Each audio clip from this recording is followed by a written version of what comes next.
Good morning friends, welcome to my channel once again. This is your Sergey from SD Jain Higher Secondary School, Dimapur. I hope my last class was useful to you. In my last class, I gave you in the last few minutes some homeworks, only 5 questions to solve. As I believe that practice makes a man perfect, that's why I very strongly believe in homework. I hope, if not all, at least some of you have done your homework. Now, first of all, before starting today's class, let us check the answers of the questions that I gave you in the last video. So, in my last video, I gave you 5 questions to solve and I asked you to divide them according to their parts. Means, subject, verb, object, tense, and voice. So now let us see the answers.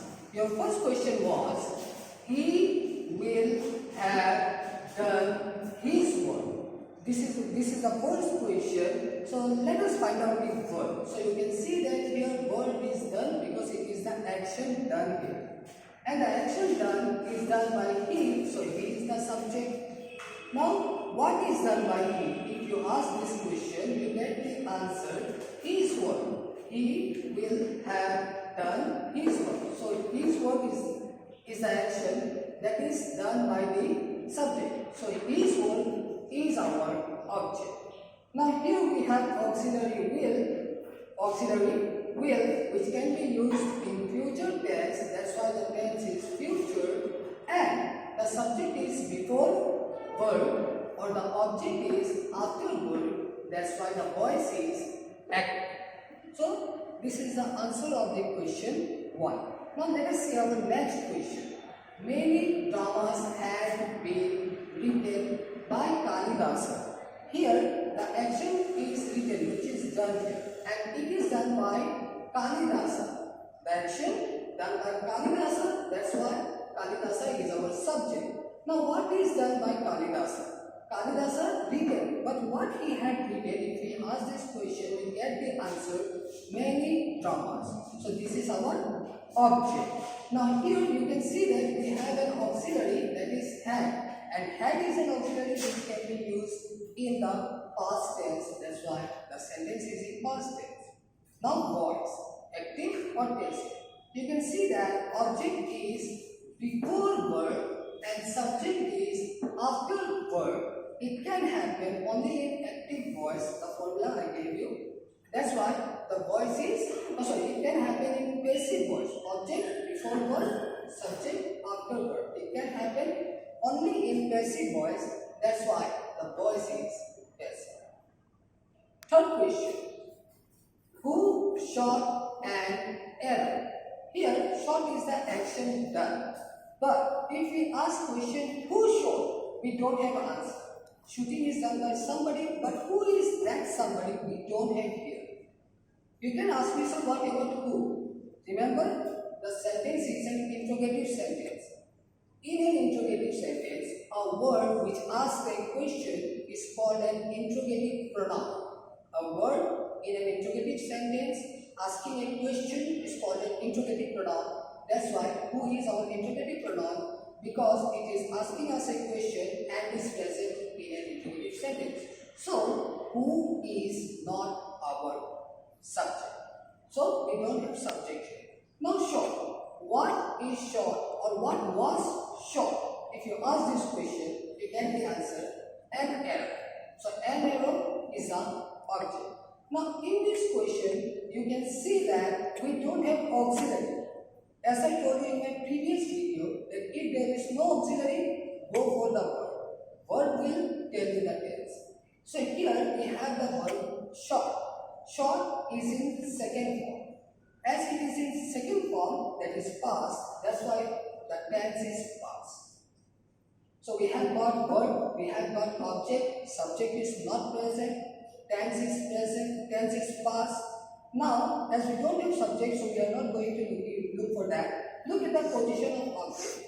Object is after verb. This can happen only in active voice. That's why the voice is active. So, these are the 3 questions. Let us come to the fourth question. Nests are built in trees by birds. So here, first of all, let us find out the action verb. So you can see that verb is built. Built is in third form. How? I'll tell you that. Not built. Let us ask a question. Who built? When we raise this question, who built, we get the answer birds. So birds is our subject. Now birds built. We need to ask one more question to find out the object. Birds built. Birds built what? Or what is built by birds? When you raise this question, you get the answer nest. So nest is our object. Now let us find out details. In order to find out details, first of all, we need to look for auxiliary, then main word. If auxiliary is not there, then main word. So here you can see that we have auxiliary, that is are. And are is an auxiliary which can be used in present tense. That's why it is in present tense. Now let us find the voice, active or passive. You can see that object is before verb and subject is after verb, which can happen only in passive voice. That's why the voice is passive. 4 questions are done. Now fifth one. Everybody praised this good man. Verb is praised. It is in second form.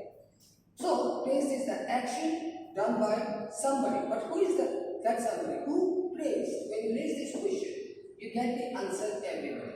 So the action is done by everybody. That's why it is subject. Now let us find the object. Everybody praised. Who? Whom? If you raise this question, you get the answer is good man. Everybody praised, but whom? That is the object. So when you raise question with whom, you get the answer object. So this good man is our object because we get this answer by raising question with whom basing on subject and verb. So whom is the object? Now we have got subject, we have got verb, we have got object. Let us find the tense. So in this question you can see that there is no auxiliary. When there is no auxiliary, then go for the main verb. So the main verb is phrased and it is in second form which can be used only in past tense.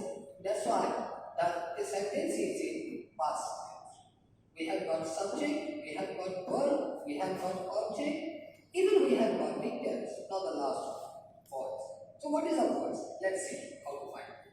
You can see that subject is before verb, object is after verb. This can happen only in an active voice. That's why the voice is active. So in this way, we can solve. We can find out verb, we can find out subject, we can find out object, we can find out text, even down voice. This is the first step to learn activate passive voice. Some more steps are there that I am going to tell you now. So now students, we are going to learn persons. By persons basically we understand human beings. But in English too, it is not only human beings but also some other than human beings. So let us understand what is a person. This is a very important topic. So let's person. Person means speaker, listener, and about whom means human beings, humans, or about what means except humans means other than human beings.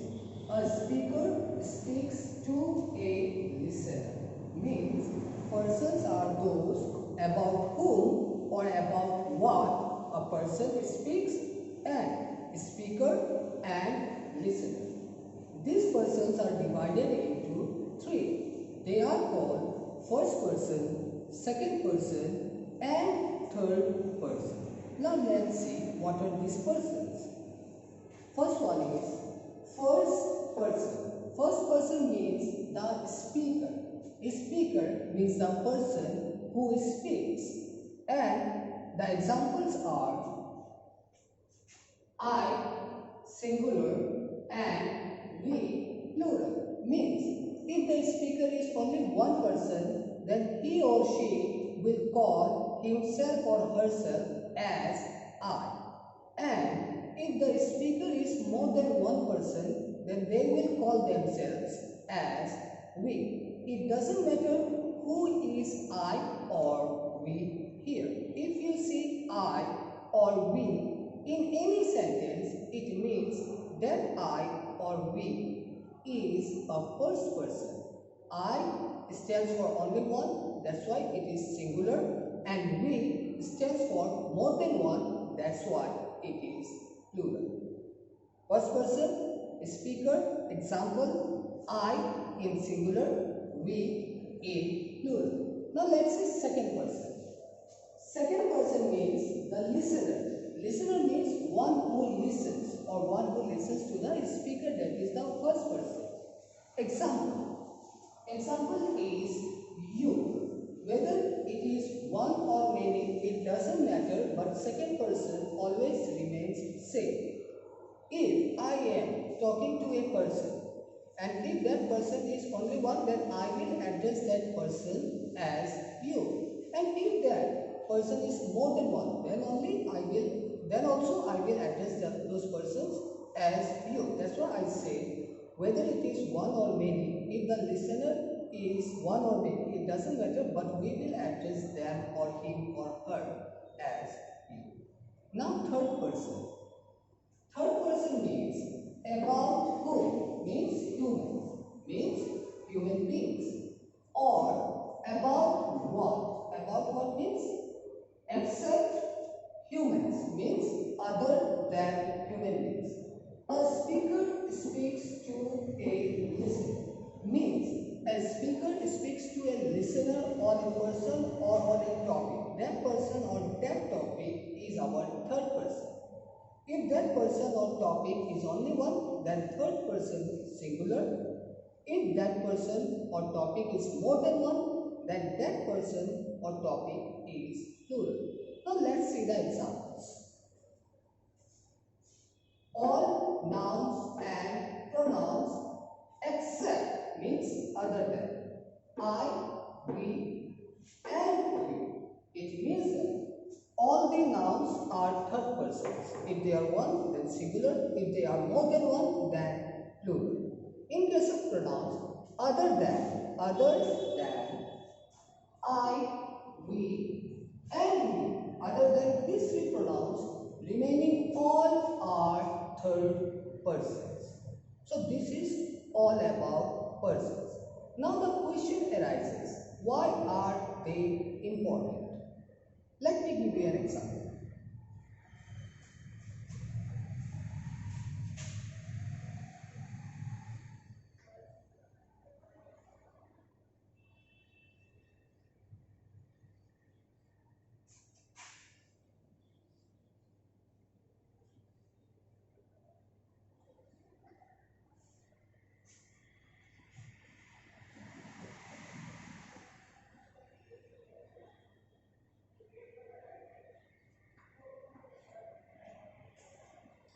I am a student. The sentence is in present tense. I have a question for you. The question is, and in present tense, we can use is, even we can use are also. But why have we used and?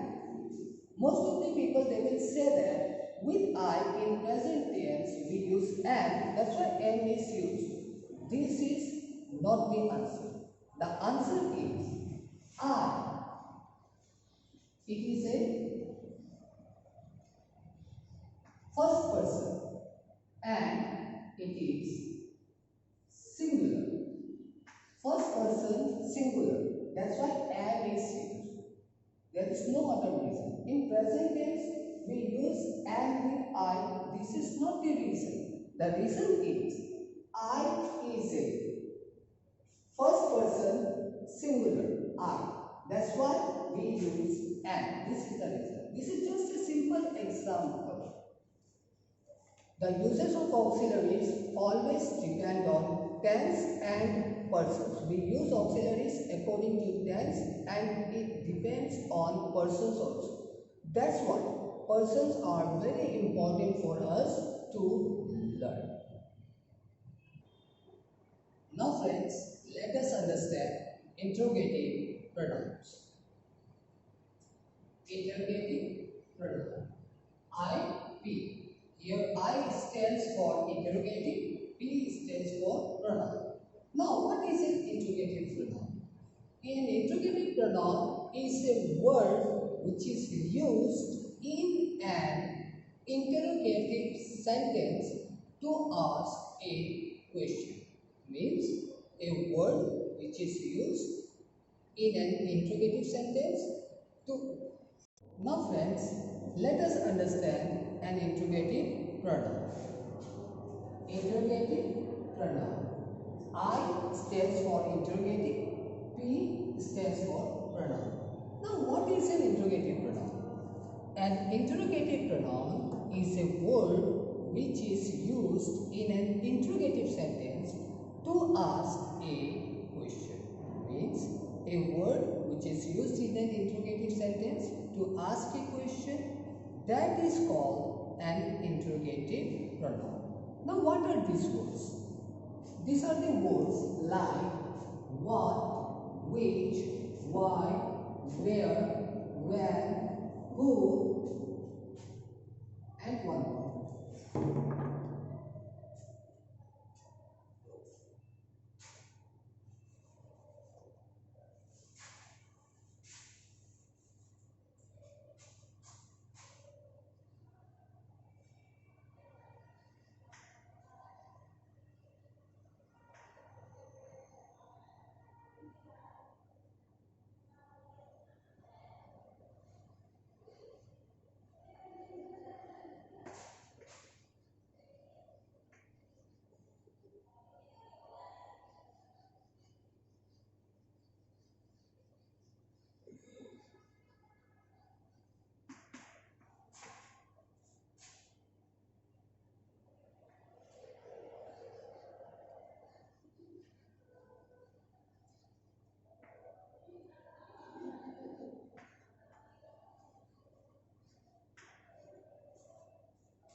So these are the words like what, which, why, where, when, who, and how. These are the words which are used in interrogative sentences to ask questions.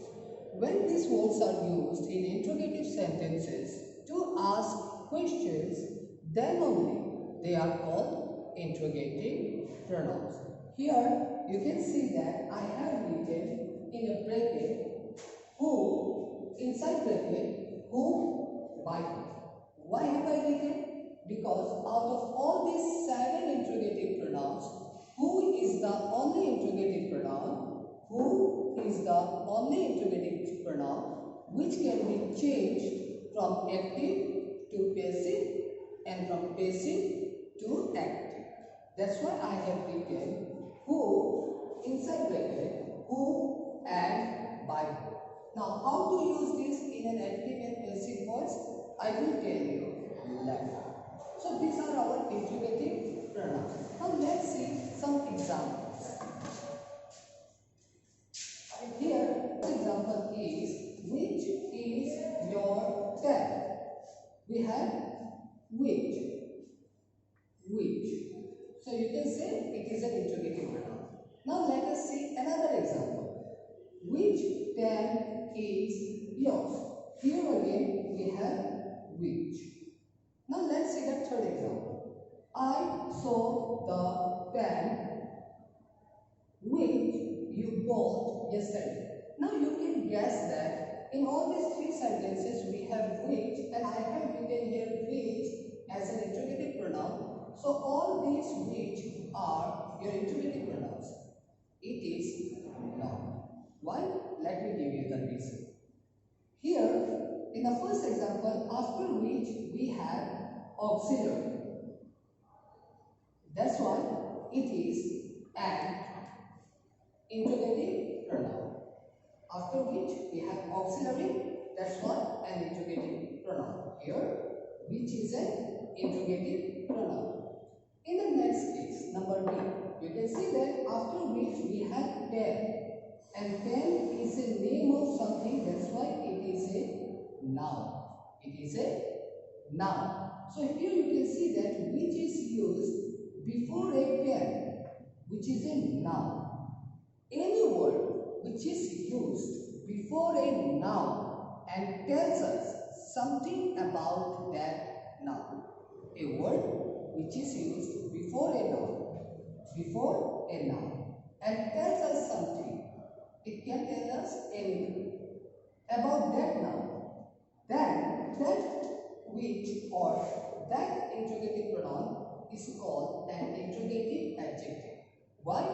Because an adjective is always used before a noun and tells us something about that noun. So here, which is used before a noun and it is helping us to ask a question. So it is functioning like an adjective. That's why it is an adjective. Now, as it is helping us to raise a question, that's why interrogative. So in number B, it is an interrogative, not an interrogative pronoun, but an interrogative adjective. So don't get confused that in the first case we have which, it is an interrogative pronoun. That's why in the second case again we have which, it is also an interrogative pronoun. No.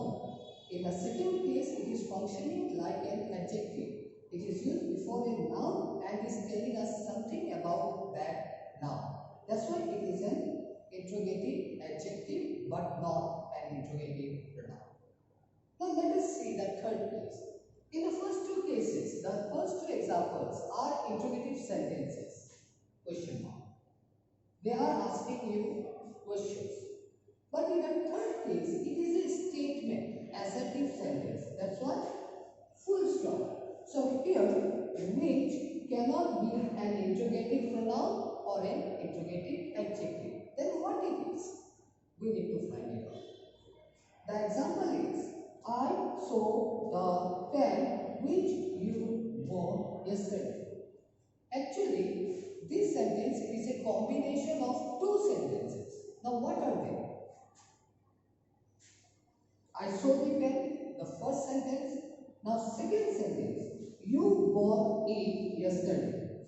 Now what is it? It is the pen.